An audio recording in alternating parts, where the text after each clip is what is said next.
All right, living lifers, it's time for Super Bowl. So get prepped for Super Bowl in the Fairley household. We are going to be doing a whole bunch of stuff. But I've been tasked with doing the baby back ribs, so I'm going to hook them up. Of course, you get them ribs, open them up, wash them, pull the membrane. We're going to season them up. We're going to let them rest, come up to room temp. And while they're coming up to room temp, I'm going to be outside getting the smoker going. So today I'm looking at probably about a 2.5, 3 hour cook because they're baby backs. They don't cook very long. Get enough smoke in them so they got that flavor. And come in, get them all going, let them tighten up. Oh, it's going to be on today. And we know who went in the Super Bowl, them Eagles. Although I went to Auburn University. Jalen Hurt went to Alabama, then Oklahoma. He better be glad he went to Oklahoma because if it was at Alabama, I got to root against him. So Jalen Hurt, do your thing today at the Eagles. You should have been the MVP, but you know, you're going to get a Super Bowl instead. Let's go get it.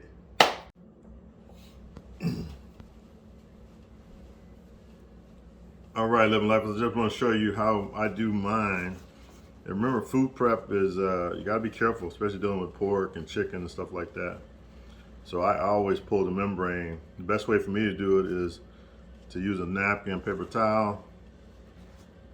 Start with a butter knife or something. Just get it up at the corner with a dry paper towel, and it should just come right off. So we'll see what we're working with here. And there it is. It's starting to come. You can see this is just the membrane, but you want to get this membrane off so you can get your seasonings in there. I use a paper towel just to make sure everything is nice and dry. And here we go. That membrane, dry paper towel, membrane comes right up. You see that? And once you get it going, it just comes on off. No issues. And this rib was kind of messed up at the back here, but that's okay. I'm gonna get that off of there. Okay, membrane is gone. Okay. The ribs are nice and dry. I always put like a binder, like a mustard binder on there, just to get the ribs so they're gonna hold the sauce, hold the barbecue sauce. Yeah, those guys, look at them, they're pretty, ready to go. Ready to go to the grill. I like a little fat on them because the fat helps to keep them moist, and these are baby backs, so we definitely, want to keep them nice and as moist as possible. I may trim a little of that fat off.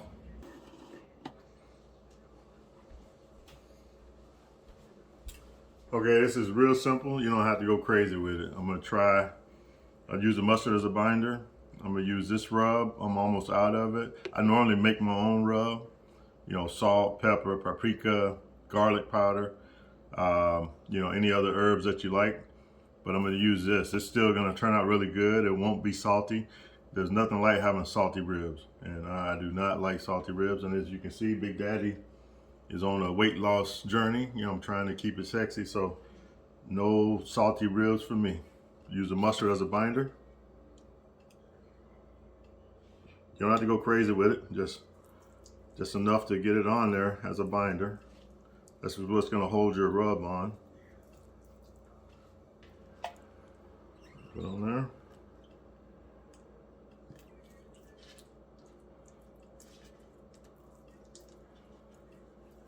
And if you don't like mustard, don't worry about it. This will cook off.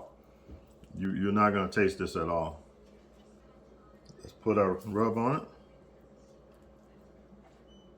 Okay. Here we go. Just put that rub on there. Put it on there liberally. Like I said, it's not too salty, so you're fine with that. And I am using 2 different rubs. This one has a little more salt in it, but like I said, we're not going too salty. And this is Stubbs. This is a good rub as well. So we're gonna put this on there. Like I said, this is gonna give you that bigger, you can see the coarser ingredients that Stubbs puts in his rub. And then I'll come back with the fine stuff over here. Okay. Finish it off with the Stubbs. And like I said, we're doing liberal. So don't cry, don't feel bad. It's gonna be good stuff. And look at that, it's beautiful. So I'm just gonna flip this guy over. Oh, looking good. A little bit here. Okay. Okay. Now that's looking good, peeps. And we're just gonna let this rest. Okay. Okay, peeps. All right. So this is my Weber. I'm gonna use my Weber grill. I'm not gonna use my my big smoker because I'm only doing one little rack of ribs, baby back. So this is a Weber. People ask me, they say, how do you keep your grills in such good shape? I cover them up when I'm not using them. This Weber prepped, I'm gonna be using something that's called a Smokinator. As you can see this right here, Smokinator. It's got a water pot. This thing is pretty interesting to use. I'm gonna show you how to do it. I haven't set up my affiliate link on Amazon yet, but that's okay. I'm gonna do it. So you guys can use some of the stuff that I'm using, and I can get a little money for, you know, helping me make videos and good content.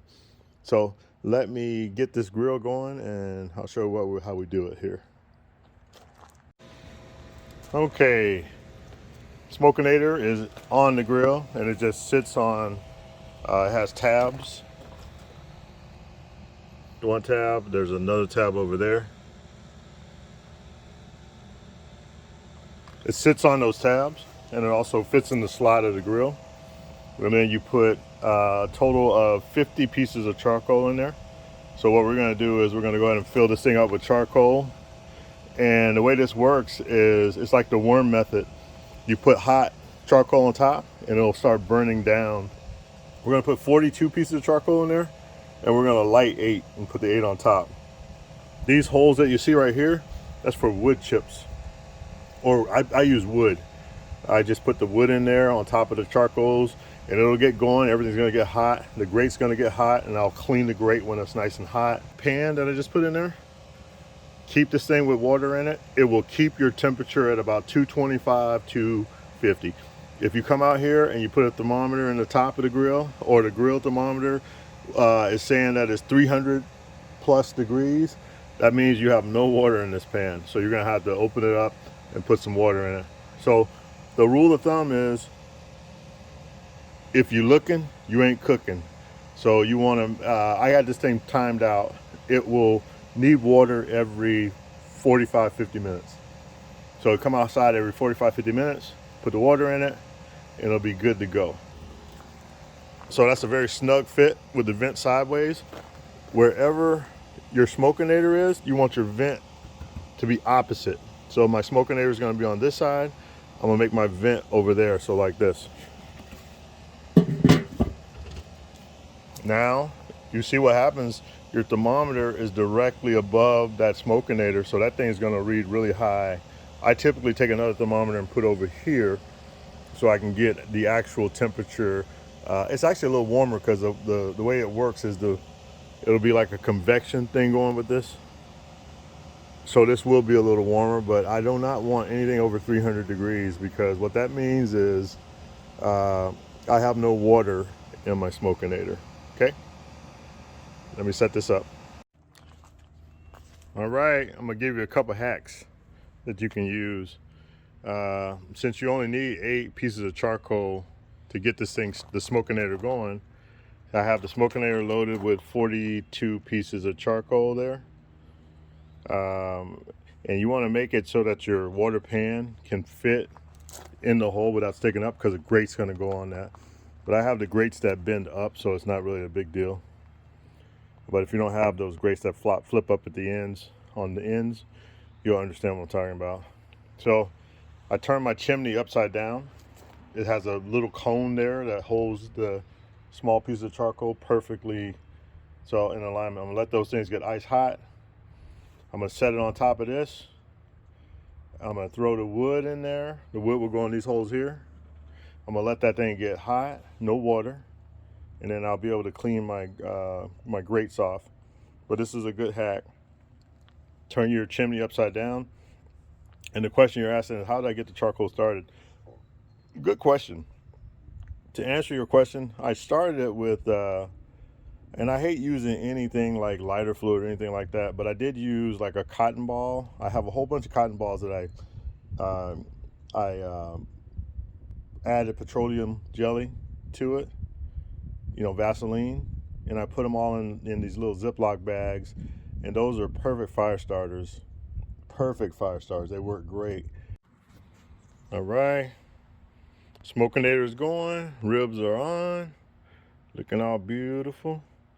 So I'll come back and visit this in about an hour, see what it's looking like.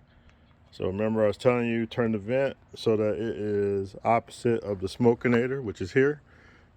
Water has to be in there to keep your temperature down to about 225, 250.